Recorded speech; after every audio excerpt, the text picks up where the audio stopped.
Que les bénédictions de la lumière de la vie soient avec chacun d'entre vous. Ôtez paix et bénédiction à vous. Aujourd'hui, j'aimerais partager avec vous quelque chose d'essentiel, je l'espère. En tout cas, c'est mon intention. Il s'agit donc d'attirer votre attention sur ce qu'il y a derrière, justement, ce phénomène à outrance que des gens vous appellent pour cela. Il s'agit justement des porte-monnaies mystiques, des porte-monnaies magiques, c'est-à-dire des porte-monnaies que un praticien de magie, je vais le résumer ça comme ça, décide donc de vous fabriquer et cela peut automatiquement générer pour vous de l'argent. Et beaucoup de personnes sont rentrées dans cette énergie, dans cette réalité. Des personnes ont voyagé à l'étranger, ont quitté l'étranger sur le Bénin. Des gens ont commandé même des porte-monnaies magiques dans le but de l'ouvrir tout simplement selon les jours, hein, chaque jour, de l'ouvrir et de retirer de l'argent. Et selon les principes ou les codifications associées à ces porte-monnaies, l'individu peut retirer beaucoup d'argent par jour, par semaine, par mois, par année. Ça dépend en fait de ce qui est contractuellement établi à la base déjà au cours donc de la fabrication du porte-monnaie. Il est important que je parle avec vous sur ce chemin parce que il y a récemment, hein, vous savez, les thématiques, je ne les choisis pas toujours. Il y a des personnes qui m'en proposent, mais cette fois-ci, on ne me l'a pas proposé. C'est une personne qui m'a contacté de l'étranger et qui a été, disons, victime de ce genre d'arnaque spirituelle. Bon, c'est vrai que pour lui, est complètement différent des porte-monnaies magiques, mais pour lui, c'est que quelqu'un à l'étranger, en Afrique, lui a promis justement, s'il lui envoyait une certaine somme d'argent, de lui, de lui multiplier ou de lui produire de l'argent en quantité, à savoir des millions de dollars. Et que la personne ne produit que en dollars, donc des millions de dollars. Et donc, cette personne y a cru et a envoyé beaucoup d'argent, n'est-ce pas, au féticheur ou au magicien ou au pseudo-magicien. Et celui-ci a bien pris le temps de lui raser proprement la tête. Et à un moment donné, ne voyant pas les choses venir, il s'était fâché avec la personne qui continuait toujours à lui soutirer de l'argent.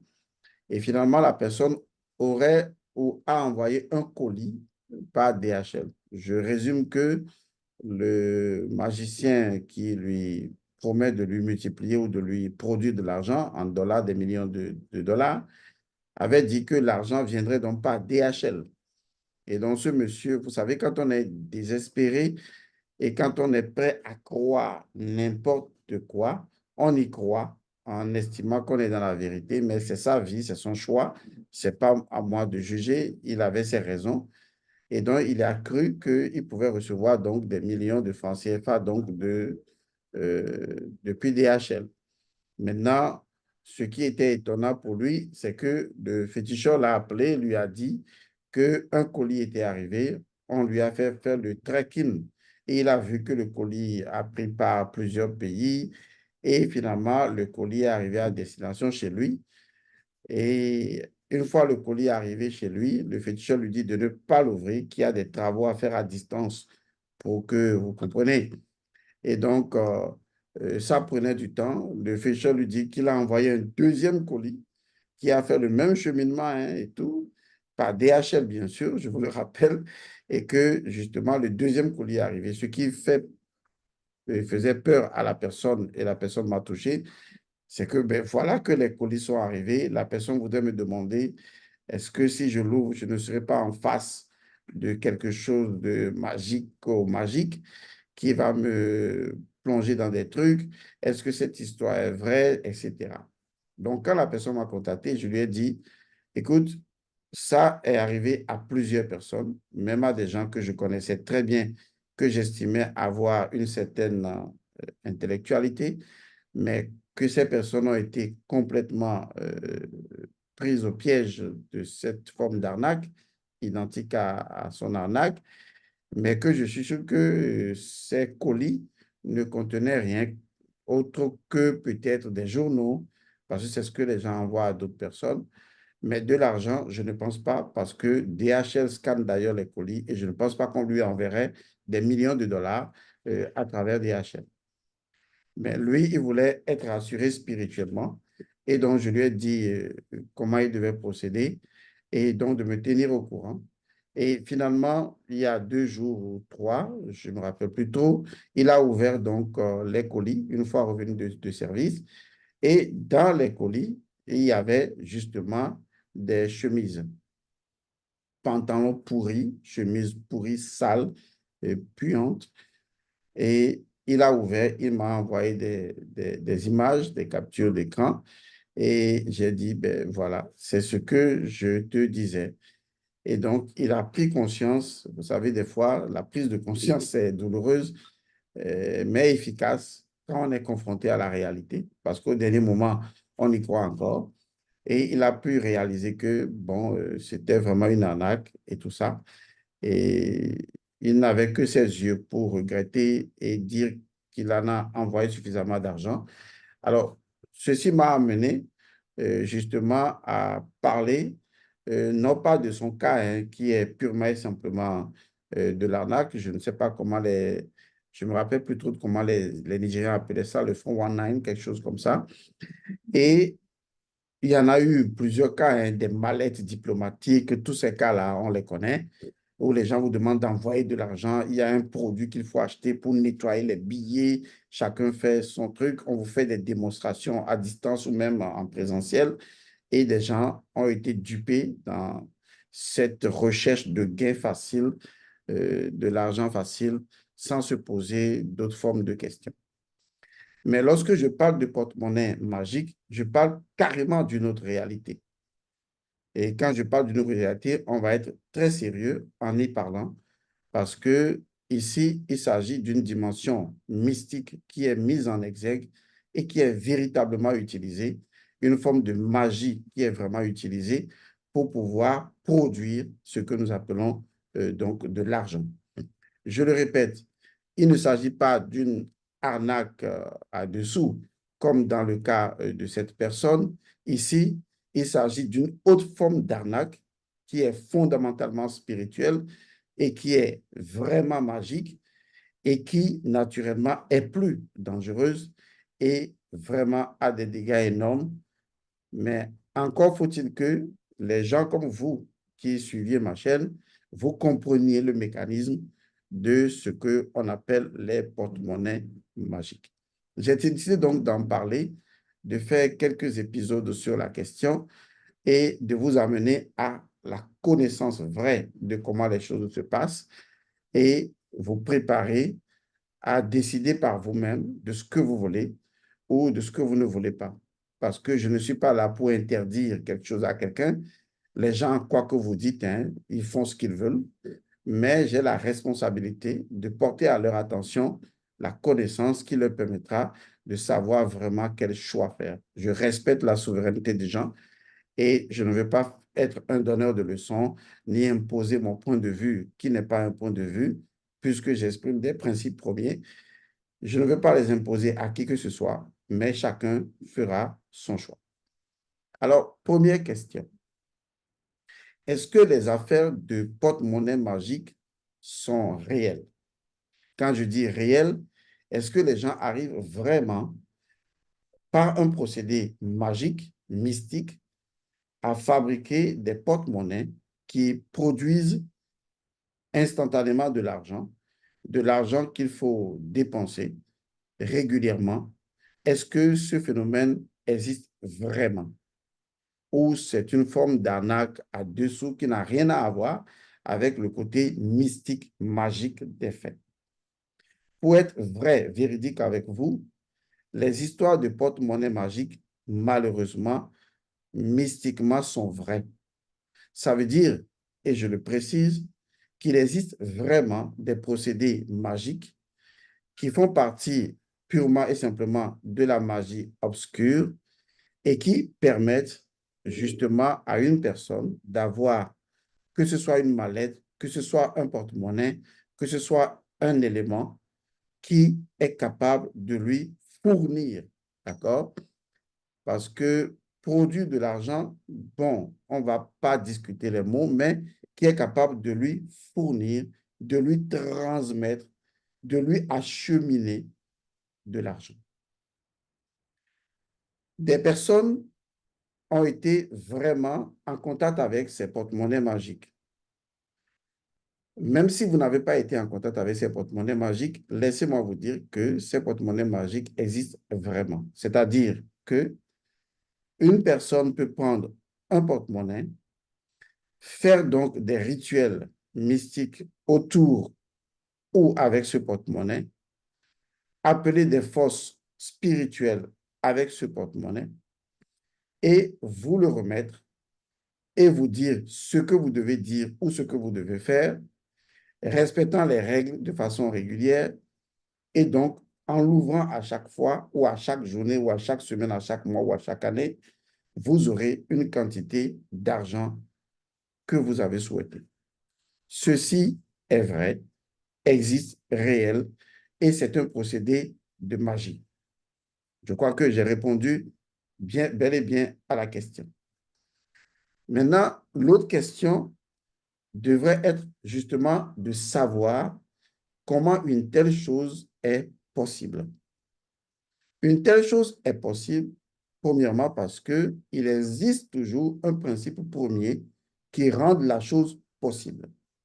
C'est-à-dire qu'il existe le principe premier qui permet d'acheminer de l'invisible. Vous voyez, je fais des griffes avec mes doigts, qui permet d'acheminer de l'argent d'un point A vers un point B. Le point A étant appelé le monde invisible, mystique, parce qu'on n'y a pas accès. Et le point B étant dans le porte-monnaie ou entre les mains de celui qui en a fait la demande. Et donc, la question devrait être plutôt d'où viennent ces choses, d'où viennent ces billets et d'où viennent ces billets-là, qui les produit, qui les donne, qu'est-ce qui garantit, puisque les billets ont quand même des numéros, hein, ça ne sort pas des cuisses de Jupiter, qu'est-ce qui garantit que en présentant ces billets, par exemple, comme des francs CFA ou des dollars, en les présentant à l'institution qui gère, disons, la monnaie, l'institution ne va pas dire, oh, c'est un doublon. Ou peut-être, oh, ce billet n'est pas de nous. Oh, est-ce que c'est de ça qu'il s'agit?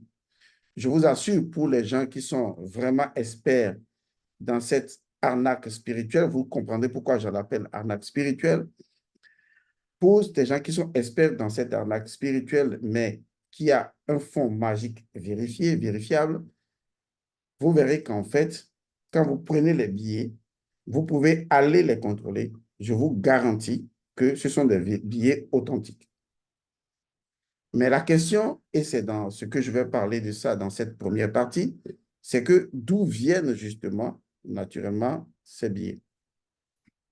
Alors, ce qu'il faut savoir, c'est que ces billets, dans la première catégorie, d'accord, parce qu'il y a plusieurs cas. Dans le premier cas, eh bien, ces billets proviennent d'un ensemble d'esprits ou d'entités qu'on appelle, premièrement, les esprits voleurs. Oui, vous avez bien entendu, il existe justement des esprits voleurs. Très peu de personnes en ont entendu parler. Quand on vous dit que le marabout a dit, je vais appeler les djinns, le féticheur dit, je vais appeler les esprits et tout ça, vous n'avez pas idée qu'il existe plusieurs catégories d'esprits, plusieurs catégories d'entités, si vous souhaitez. Et l'une des catégories les plus virulentes, c'est la catégorie des esprits voleurs. Les esprits voleurs sont des classes d'entités qui ont comme fonction d'aller voler de l'argent, d'aller soutirer de l'argent. Vous allez remarquer que des personnes qui vivent dans votre communauté, dans un environnement avec vous, il y en a qui peuvent se plaindre de perdre de l'argent ou de ne pas savoir pourquoi leur argent a diminué ou comment est-ce que l'argent a été dépensé ou je prends mon salaire mais je n'en ai rien fait et puis du jour au lendemain, ben voilà, je n'ai plus retrouvé mon argent. Je vous donne cette information parce que j'ai été en contact avec les esprits voleurs dans une famille. C'est un monsieur qui a fait donc un pacte avec des esprits pour pouvoir avoir de l'argent.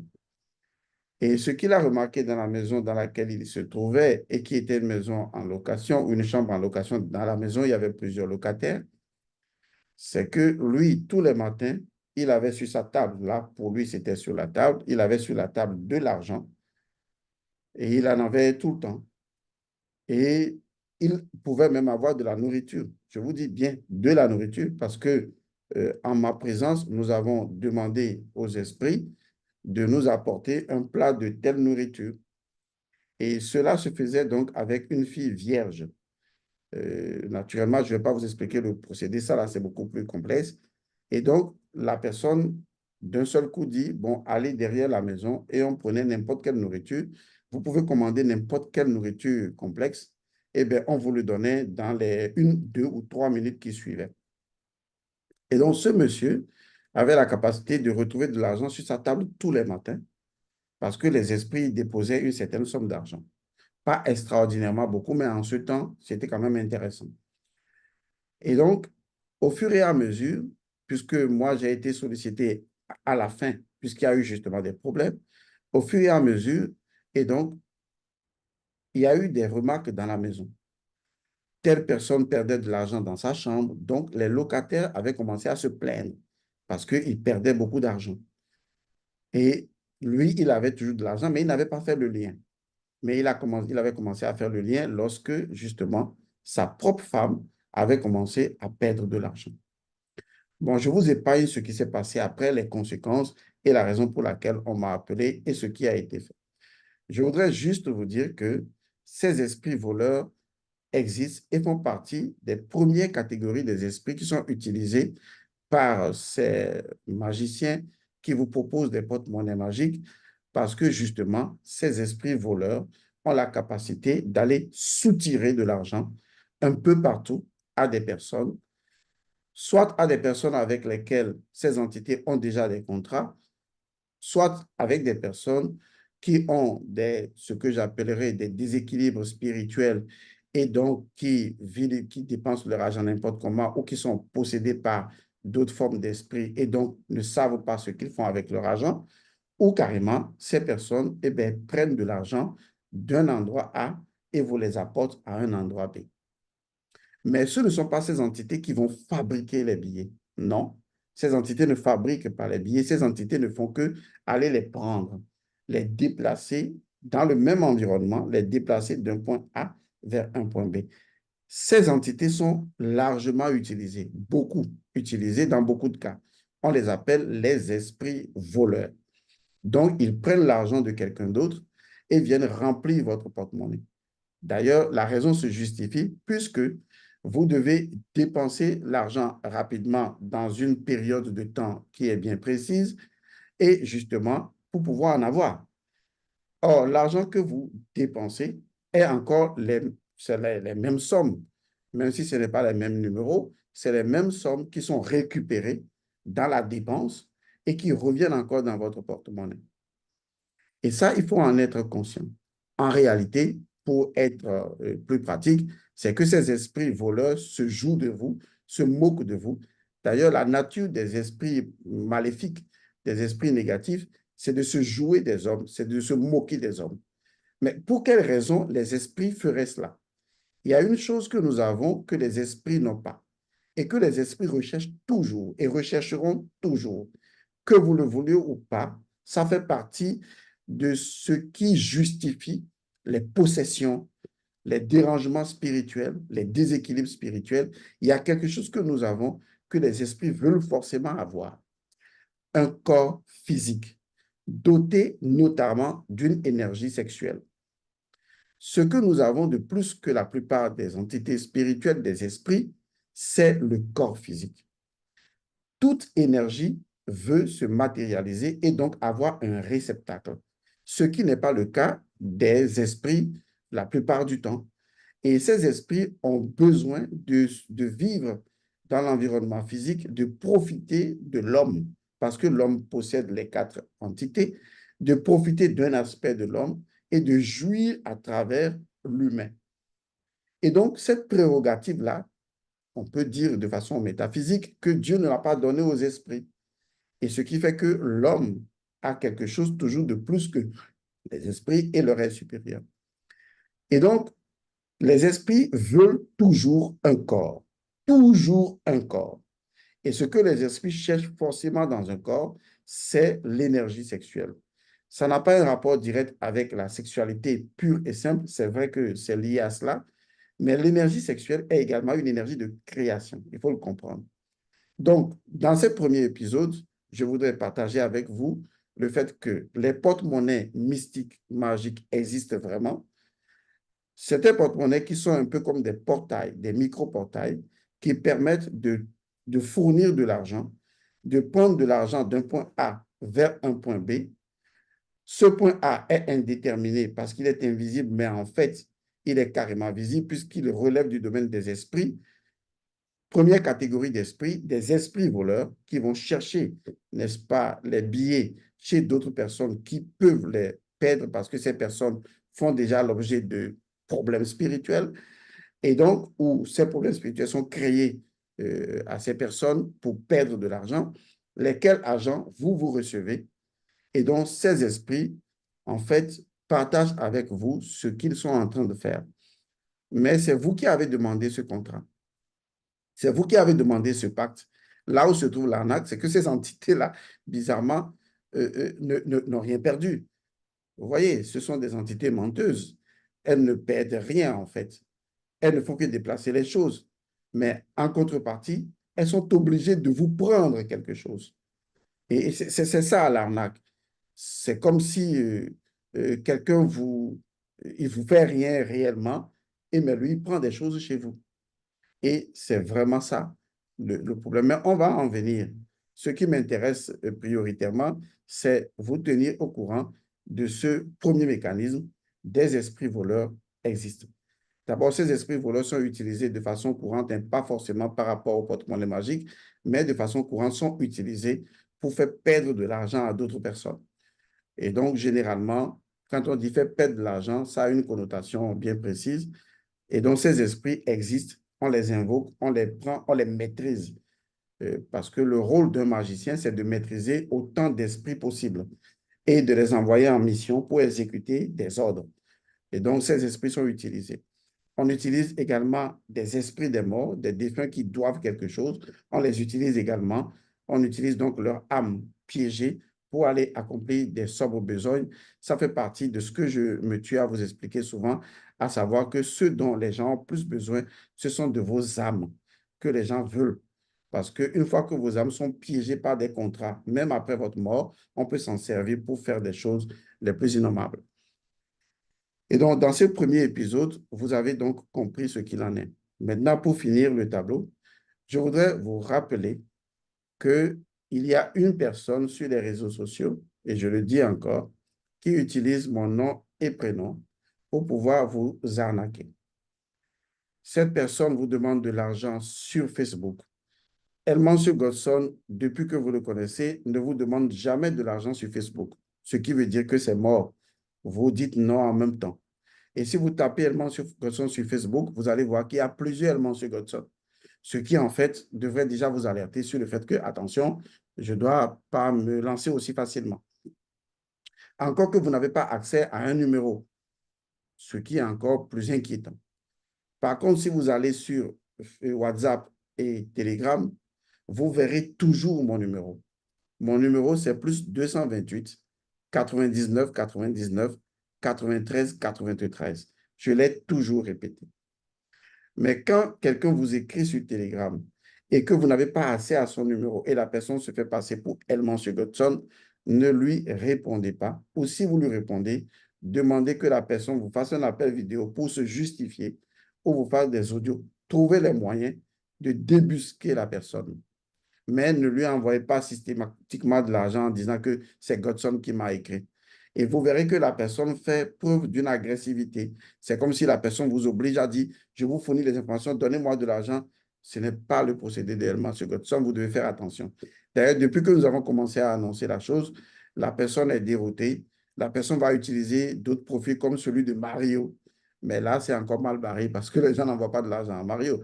Donc, du coup, tenez-vous-en au numéro de téléphone. Mon numéro de téléphone, c'est plus 228 99 99 93 93.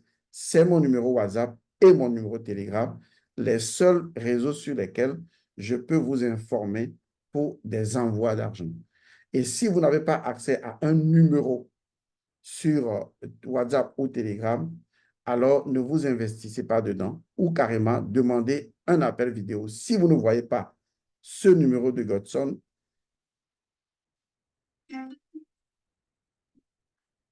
si vous ne voyez pas ce numéro de Godson, alors demandez un appel et puis je crois que la personne ne va pas le faire.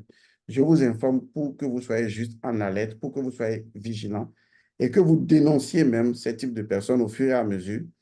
Nous, on continue de prendre nos dispositions, mais ça ne va pas durer parce que le mal ne dure pas. Je vous remercie d'avoir déjà appris des choses sur les esprits.